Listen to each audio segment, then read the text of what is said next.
Hello dear learners, most welcome to Guidely. My name is Rakhi and हम लोग देख रहे हैं डिस्क्रिप्टिव सेशन के जो हमारे एग्जाम में आए हैं उन टॉपिक्स को कि हमसे क्या क्या क्वेश्चंस पूछे गए थे।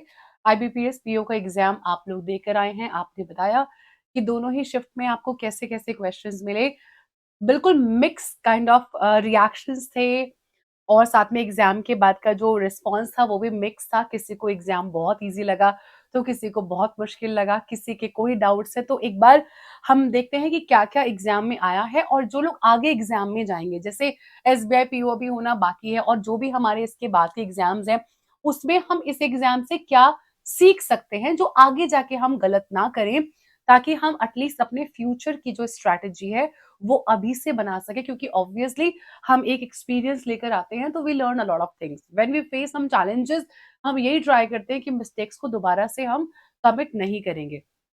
तो एक बार सबसे पहले मैं आपको दिखाती हूँ टॉपिक्स क्या थे, उसके बाद हम बात करेंगे कि किन किन चीजों पे हम काम कर सकते हैं।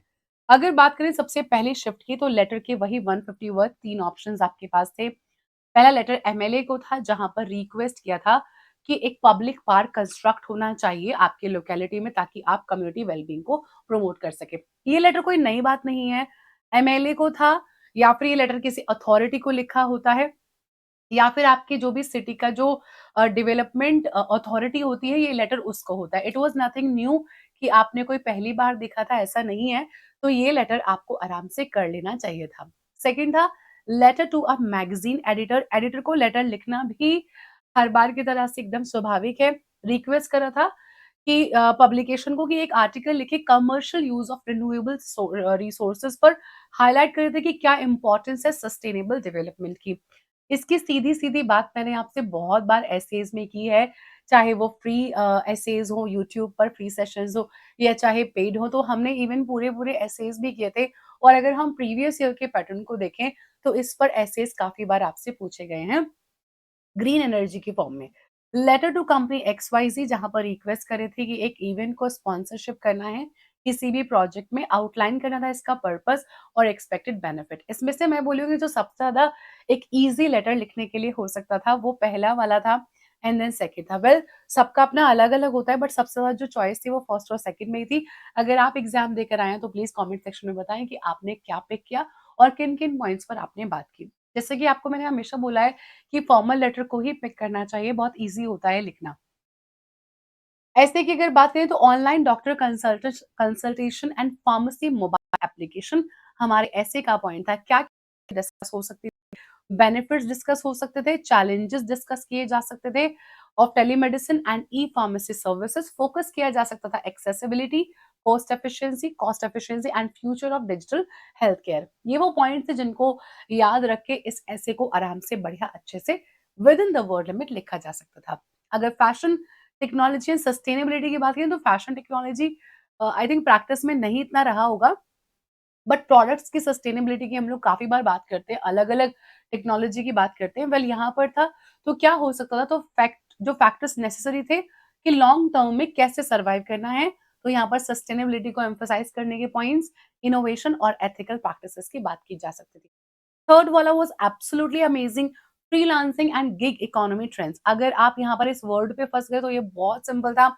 ये था कि जो शॉर्ट टर्म फ्रीलांसिंग सर्विसेज़ होती हैं, तो फ्रीलांसिंग का जो एक मतलब जो ट्रेंड है, इकोनॉमी है, वो किस तरीके से काम करती है, तो इसके बारे में यहाँ पर लिखना था। Compare the state of the gig economy and freelancing across 2 different years, exploring growth, challenges and the impact on employment patterns.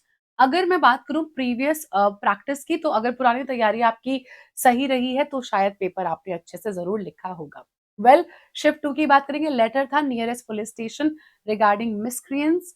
Number two, write a letter to the event manager to book a bulk ticket on behalf of your organization। जैसे कि mostly HR या जो admin या operation होता है किसी भी company का, वो ये लेटर यूजुअली लिखते हैं मतलब ईमेल के थ्रू। Letter to the content creator on the OTT platform about the importance of animated education in the platform. The third one एक बहुत ही अच्छा यहाँ पर लिखा जा सकता है, बहुत सिंपल है और फर्स्ट वन को you know absolutely very well. Well, second में कोई नई चीज तो थी नहीं, बट सेकंड वाली शिफ्ट में काफ़ी बच्चों ने बताया कि मैम कुछ भी याद नहीं आ रहा था, क्लिक नहीं हुआ, नो प्रॉब्लम। अगली बार के लिए, अगले एग्जाम के लिए जो कि सर पे ही खड़ा है, उसके लिए बहुत अच्छे से वेल प्रिपेयर्ड होना बहुत जरूरी है। ऐसी राइटिंग की बात करें तो smart city innovation and technology impact on urban life, smart infrastructure, transportation and mobility, environmental sustainability, health care innovation और पब्लिक सेफ्टी एंड सिक्योरिटी को आराम से डिस्कस किया जा सकता था, कोई भी स्ट्रॉन्ग आर्ग्यूमेंट या एविडेंस को लेते हुए। तो स्मार्ट सिटी का इनोवेशन और टेक्नोलॉजी का जो इम्पैक्ट है अर्बन लाइफ पे वो क्या है, ये पूछ रहा था।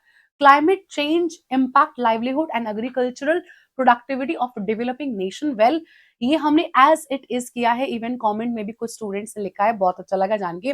ये हम कर चुके हैं पहले, तो इसमें बहुत सारी चीजें डिस्कस की जा सकती है जो हम ऑलरेडी डिस्कस कर चुके हैं। And how to change the physical structure to help the employ in the organisation, ये वेलबींग के ऊपर है। तो ये बहुत अच्छा है कि जो फिजिकल स्ट्रक्चर है वो क्या, तो यहाँ पे ergonomic workspace इस पे बात की जा सकती थी। collaborative spaces like create open plan areas and breakout zones to encourage teamwork and communication with balancing with quiet rooms for focus tasks। तो बहुत बढ़िया लिखा जा सकता था, बट देखो अ, हर कोई इंसान ही होता है और जब हम एग्जाम में पहुंचते हैं तो डेफिनेटली बहुत सारी प्रॉब्लम्स आती हैं। किसी ने लिखा डिस्क्रिप्टिव बकवास था, बैक पेज काम नहीं कर रहा था, ऑब्वियसली बहुत बड़ी प्रॉब्लम है। अगर यही नहीं काम करेगा तो बिल्कुल भी आपका ऐसे अच्छे से डिस्क्रिप्टिव नहीं हुआ होगा। डिस्क्रिप्टिव ऑटो सेव होता है क्या? इस बारे में डाउट सेशन हम ऑलरेडी ले चुके थे कि यस होता है, बट फिर भी आपको सेव एंड नेक्स्ट करना चाहिए। तो ये सेम सवाल है, डिस्क्रिप्टिव में गए तो, है ना? ऐसे में वर्ड लिमिट कंप्लीट नहीं हुई, क्या सेक्शन क्लियर हो जाएगा? देखो एक बात है कि जो इवैल्यूएशन होता है उसमें ये पॉइंट भी बहुत इंपॉर्टेंट होता है कि आप पूरा लिख कर आ रहे हो कि नहीं है। ऑब्वियसली ये बहुत इंपॉर्टेंट है। यहाँ पर एक स्टूडेंट ने ये भी कहा है इट वाज टेरेबल, बच्चों वाली इंग्लिश पे याद नहीं आ रही थी। वेल यहाँ पे मैं बोलूंगी बेटा कि शायद आप उस समय थोड़ा सा लाइक पैनिक कर गए हो, बट ऐसी सिचुएशन में हमेशा कुछ सेकंड्स का ब्रीदर ले लो, एक बार लंबी गहरी सांस लो, 2 सेकंड के लिए बस लाइक मन को चुप करो, 10 सेकंड लो, 30 सेकंड्स लो, 1 मिनट भी ले लो। मन को एकदम शांत करो और ध्यान से एक बार वर्ड्स को देखो, क्लिक कर जाएगा, याद आ जाएगा, बस टेंशन नहीं लेनी है। टेंशन में सब खराब हो जाता है, ठीक है? डिस्क्रिप्टिव में मैंने लेटर मैगज़ीन की जगह पर न्यूज़पेपर लिख दिया कि आप 5 नंबर एक्सपेक्ट कर सकते हैं। ऐसे में वर्ड लिमिट कंप्लीट नहीं हुई वगैरह-वगैरह, ये जितने भी सवाल हैं आपके, अगर हम अपने डिस्क्रिप्टिव सेक्शन को पूरा नहीं कर रहे हैं, तो ऑब्वियसली प्रॉब्लम की बात तो है ना? अब इसकी टेंशन मत लो, जो आप करके आए हो उतना आपको नंबर मिलेंगे, गलतियों पे नंबर कटेंगे भी, पूरा नहीं हुआ तो कटेगा। तो मतलब नंबर तो कटने में ही देखो, जो चीज़ें बोली हैं वो कंडीशन तो आपको फुलफिल करनी है। अब जो गलत हुआ वो क्यों हुआ, इन चीज़ों पे काम कर लो।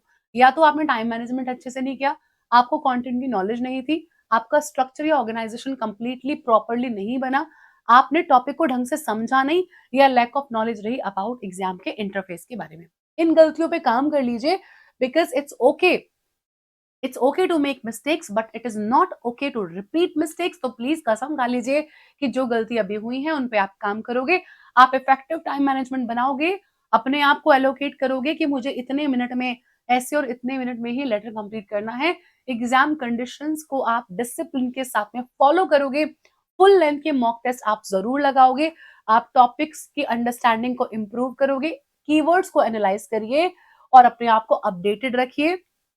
जो राइटिंग स्ट्रक्चर है फ्रेमवर्क में ही प्रैक्टिस करो और अपने थॉट्स को पहले बाद ऐसे करके ऑर्गेनाइज करना स्टार्ट करो, बिकॉज प्रैक्टिस ही है जो आपकी प्रोग्रेस बनाएगी और बिना प्रैक्टिस के कुछ भी हासिल करना पॉसिबल नहीं है। तो जो अगले एग्जाम्स के लिए जा रहे हैं उनको मैं यही गाइड करूंगी, डोंट वरी, अब इस बार जो गलतियां हुई हैं उनको आगे रिपीट मत करना, ठीक है? Well all the best and take care everyone.